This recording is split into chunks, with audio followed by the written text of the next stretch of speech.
Good morning. The age of technology is upon us, whether we like it or not. I still remember the first time I saw someone talking on a cell phone. No wires attached. She was just talking to a piece of plastic she was holding against her ear as she walked along. That's been a few years ago. Of course, now 92% of American adults own a cell phone, and 90% say their cell phone is usually with them. But guess what? Studies have found that despite increased so-called connections, loneliness is more of a problem now than ever before. What's the deal? Well, apparently all our devices become harmful to human relationships when they take priority over the presence of another person seeking our attention. In this digitalized age, we increasingly treasure the rare handwritten letter that comes via snail mail over yet another email.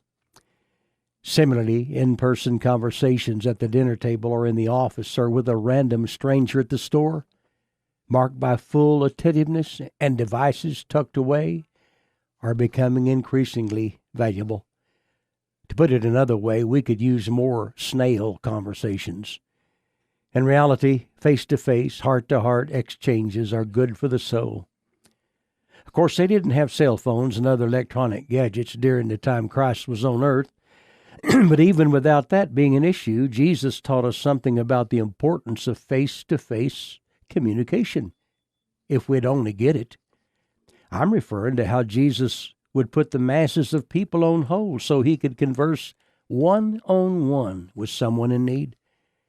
He was trying to wind his way through a huge crowd to reach an important religious leader's house where a little girl was dying. Yet he took time to engage in a deep conversation with a diseased woman who was hemorrhaging, affectionately calling her daughter. Eventually, he got to the rabbi's house and healed his little girl, and there were other incidents where Jesus interacted with people on a personal level. In her article for Forbes magazine on the impact technology has on loneliness, Margie Worrell strikingly observes that human beings crave intimacy, that neurobiologists have found we are wired for it. Jesus knew this before the days of computer technology, and that accounts as evidence of his desire for dialogue with plain old, common, ordinary, everyday people. Even though Jesus could have given out the best answers left and right, he's found asking questions and sitting with people to think through them. In fact, one scholar counts Jesus as asking 225 different questions in the Gospels. And of course, these were questions he had known the answer to for 1,000 years. But God meticulously builds his family through one-on-one interaction that can never be mass-produced or made efficient through technology. Am I suggesting we throw our electronic devices in the trash can? No.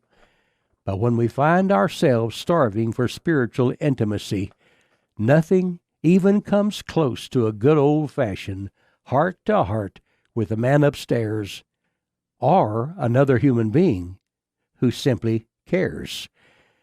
I'm Larry Hatfield. Good day.